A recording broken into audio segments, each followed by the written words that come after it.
Chapitre 359. Dans la cabane de Matthias, près de Jabès-Galaad. Le 13 décembre 1945. La vallée profonde et boisée où s'élève Jabès-Galaad résonne du fracas d'un petit torrent très gonflé qui coule en écumant vers le Jourdain très proche. Un sombre crépuscule qui termine une sombre journée épaissit encore plus l'obscurité des bois, et le village apparaît, dès l'abord triste et inhospitalier. Thomas, toujours de bonne humeur, bien que ses vêtements soient dans l'état d'un linge que l'on sort d'un baquet, de la tête à la ceinture et de la ceinture aux pieds, un ruisseau qui marche, dit « je ne voudrais pas qu'après des siècles, ce pays se venge sur nous de la mauvaise surprise que lui a faite Israël.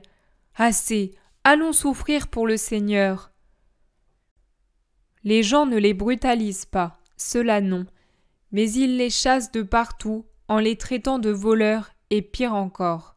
Philippe et Matthieu doivent même se sauver à toutes jambes pour échapper à un gros chien qu'un berger a lancé contre eux alors qu'ils étaient allés frapper à la porte du bercail afin de demander un refuge pour la nuit, au moins sous le toit des animaux. Et maintenant, qu'allons-nous faire ? Nous n'avons pas de pain. Et pas d'argent. Sans argent, on ne trouve ni pain ni logement. Nous sommes trempés, gelés, affamés. Et la nuit vient. Nous aurons l'air frais demain matin, après une nuit passée dans le bois. Sur les 12, 7 ronchonnent ouvertement, 3 ont le mécontentement gravé sur le visage et leur silence parle de lui-même. Simon le Zélote marche la tête basse, indéchiffrable. Jean paraît être sur des charbons ardents, et il tourne la tête rapidement des rouspéteurs à Jésus et de celui-ci au premier. Sa peine se lit sur son visage. Jésus va personnellement, puisque les apôtres s'y refusent ou le font avec crainte, frapper de maison en maison, en parcourant patiemment les ruelles transformées en marécages glissants et fétides. Mais partout, on les repousse. Ils sont arrivés à l'extrémité du village, là où la vallée s'élargit déjà pour faire place au pâturage de la plaine transjordanienne. Il reste encore quelques rares maisons, mais partout, c'est la déception. Cherchons dans les champs. Jean, pourrais-tu monter sur cette orme ? De là-haut, tu pourrais voir. Oui, monseigneur. La pluie rend l'orme glissant. Le garçon ne réussira pas, et il va se faire mal. Comme ça, en plus, nous aurons un blessé, bougonne Pierre. Alors Jésus dit avec douceur, « C'est moi qui vais monter. »« Cela non !» s'écrie-t-il en chœur. Et les pêcheurs crient plus fort que tous en ajoutant, « Si c'est dangereux pour nous qui sommes pêcheurs, qu'est-ce que tu peux faire, toi qui n'as jamais grimpé au mât ni au filin ?»« C'était pour vous que je le faisais, pour vous chercher un abri. Pour moi, cela m'est indifférent. Ce n'est pas l'eau qui m'est pénible. » Quelle tristesse, quel appel à la pitié pour lui il y a dans sa voix. Quelques-uns s'en rendent compte et se taisent.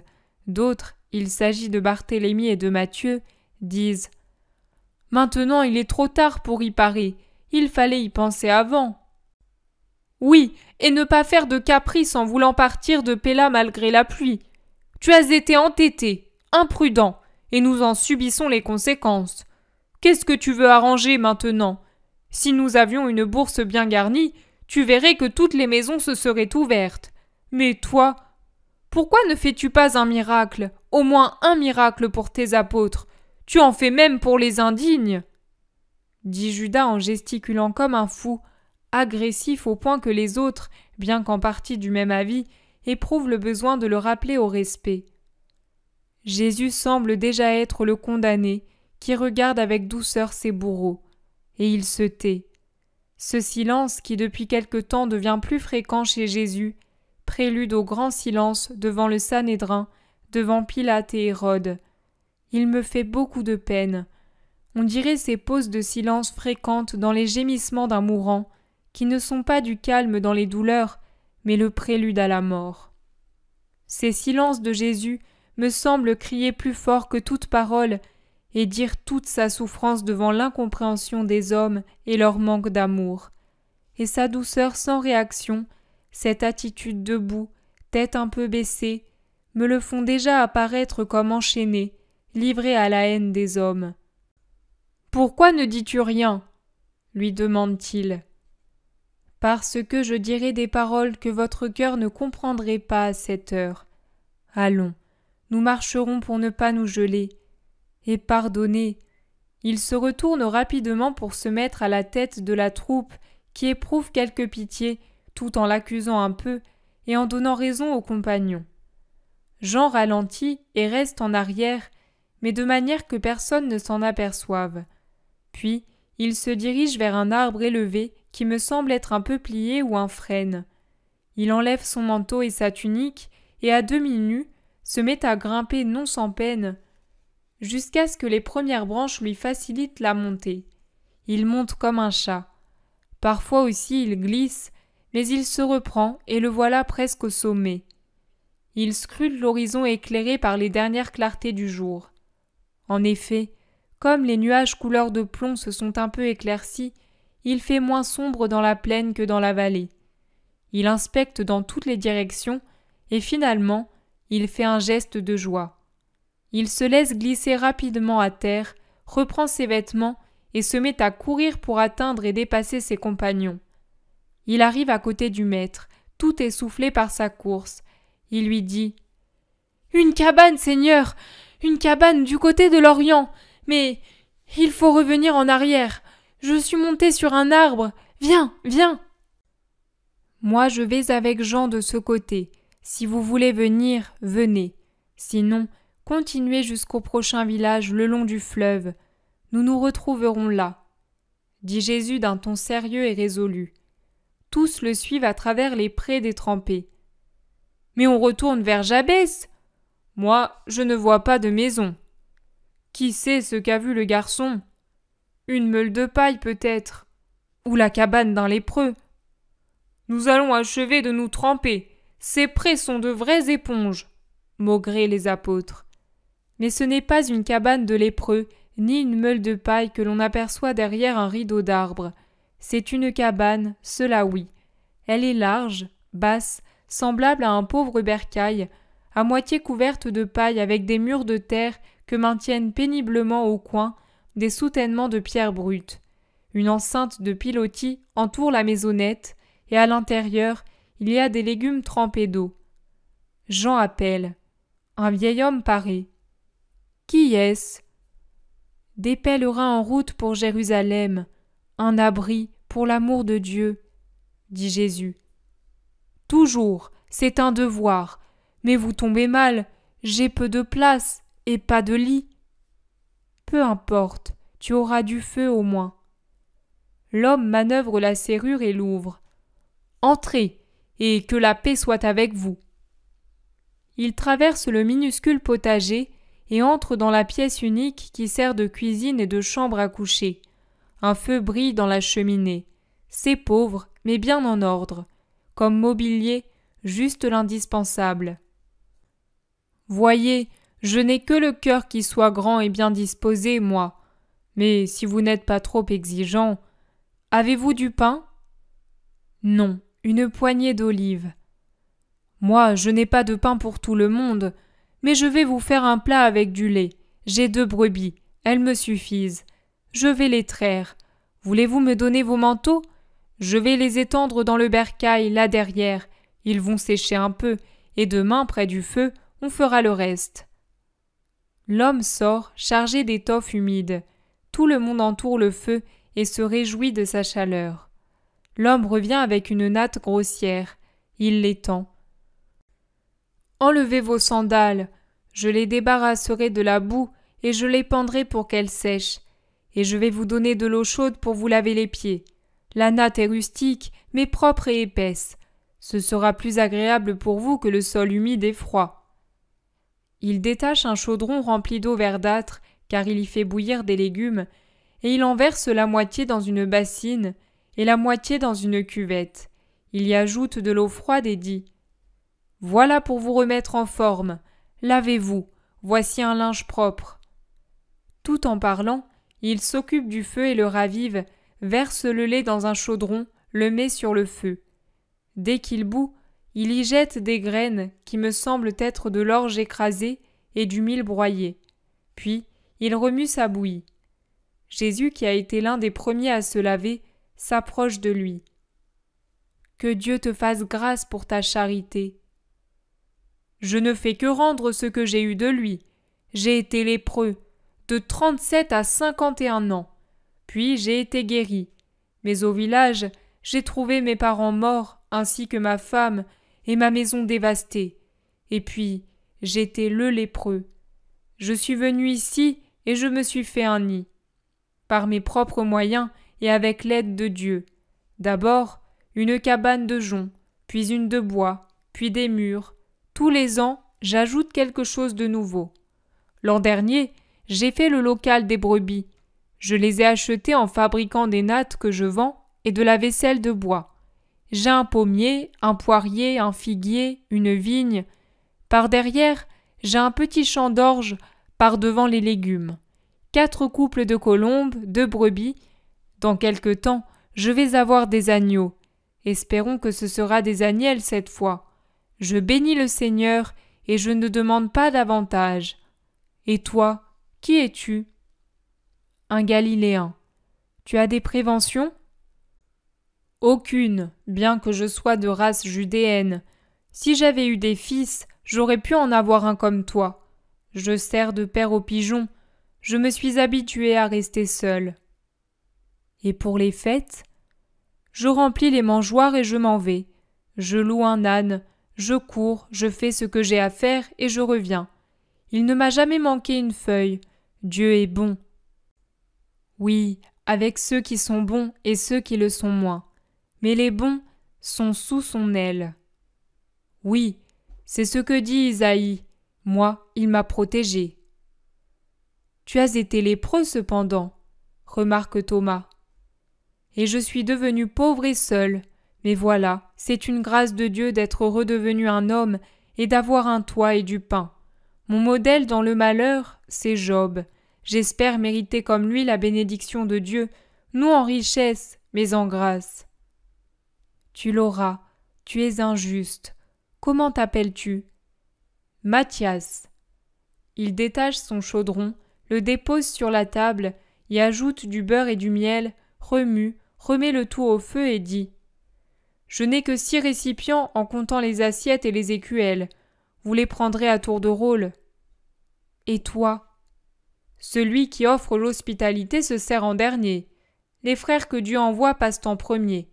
Voici, c'est prêt, et ça vous fera du bien. Il verse des cuillerées de bouillie fumante dans les 4 assiettes et les 2 écuelles. Il y a des cuillères de bois. Jésus invite les plus jeunes à manger. « Non, toi, maître, » dit Jean. « Non, non, il est bon que Judas se rassasie et qu'il voie qu'il y a toujours de la nourriture pour les fils. » Judas change de couleur, mais il mange. « Tu es un rabbi ?» ?»« Oui, et eux sont mes disciples. » Moi, j'allais trouver Jean-Baptiste quand il était à Bethabara. Sais-tu quelque chose sur le Messie?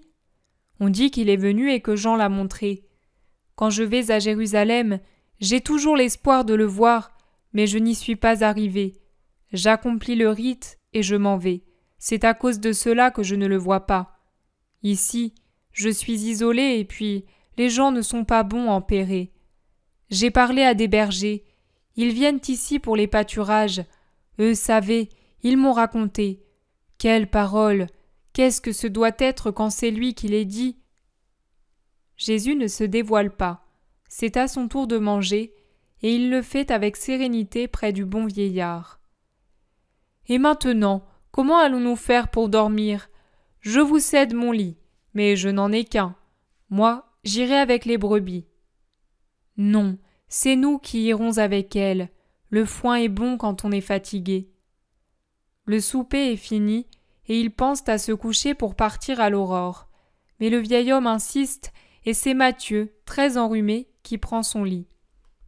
Mais à l'aurore, c'est un vrai déluge. Comment partir sous ces cataractes? Ils écoutent le vieillard et restent. Pendant ce temps, les vêtements sont brossés, séchés, on graisse les sandales, on se repose. Le vieil homme cuit à nouveau de l'orge dans le lait pour tout le monde, puis il met des pommes dans la cendre. Voilà leur repas, et ils sont en train de le consommer, quand du dehors arrive une voix. « Un autre pèlerin, comment allons-nous faire ?» dit le vieillard. Mais il sort, enveloppé dans une couverture de laine brute imperméable. Dans la cuisine, on se chauffe au feu, mais on n'est pas de bonne humeur. Jésus se tait. Le vieil homme revient, les yeux écarquillés. Il regarde Jésus, il regarde les autres. Il semble avoir peur. Il paraît incertain et inquisiteur.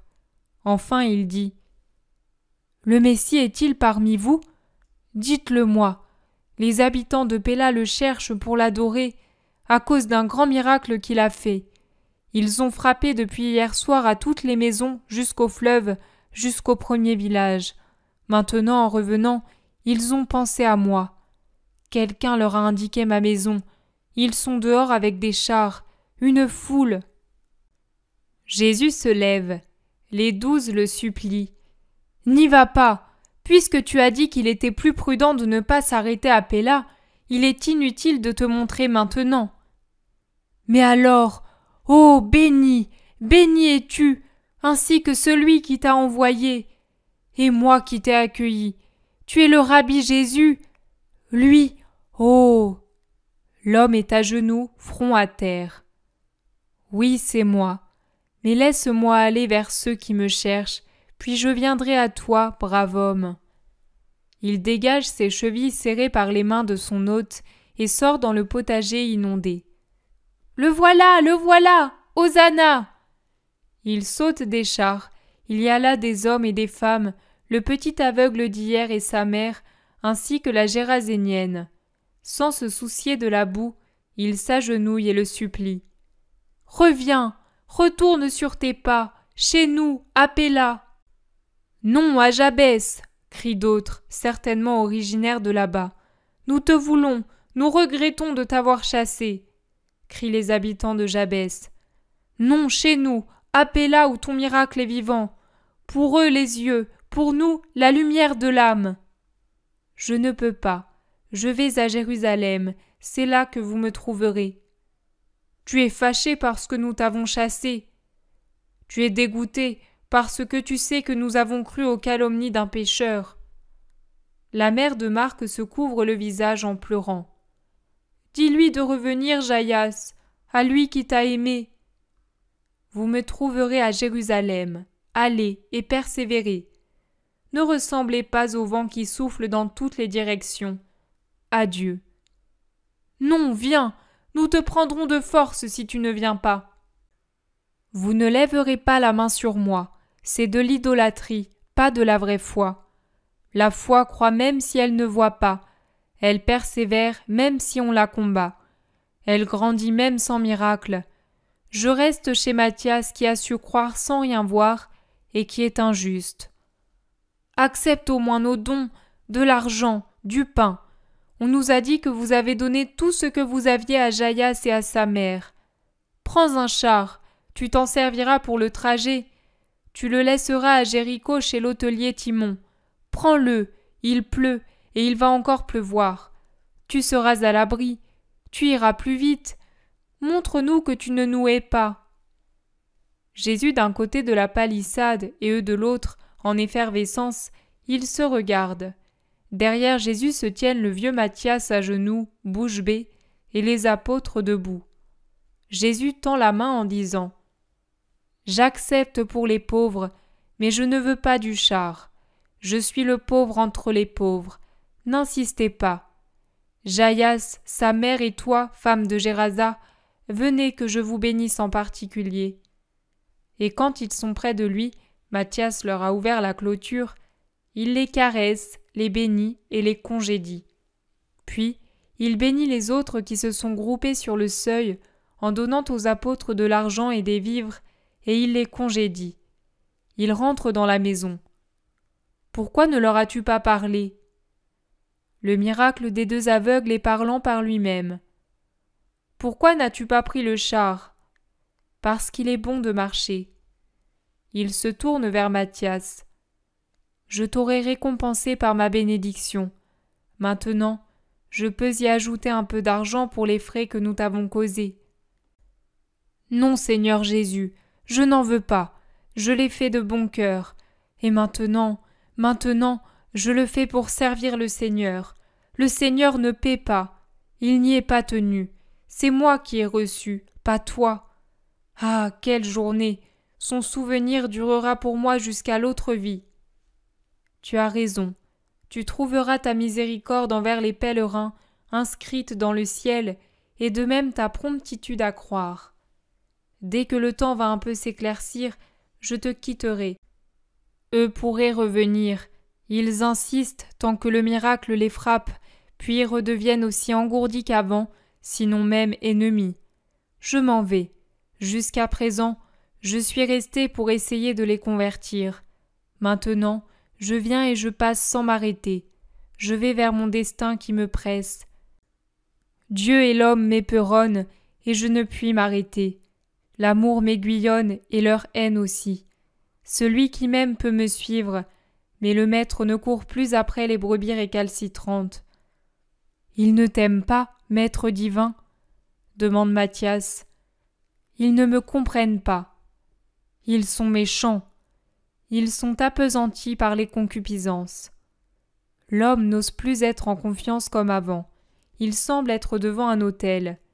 Jésus, au contraire, maintenant qu'il n'est plus l'inconnu, est moins réservé, et il parle au vieil homme comme à un parent. Et les heures passent ainsi jusqu'au début de l'après-midi. Le nuage qui a crevé annonce l'arrêt de la pluie. Jésus ordonne le départ, et pendant que le vieillard va prendre les manteaux qui ont séché, il dépose de la monnaie dans un tiroir et fait mettre des pains et des fromages dans une mets. Matthias revient, et Jésus le bénit. Puis il reprend la route, en se retournant encore pour regarder la tête blanche qui dépasse de l'enceinte sombre.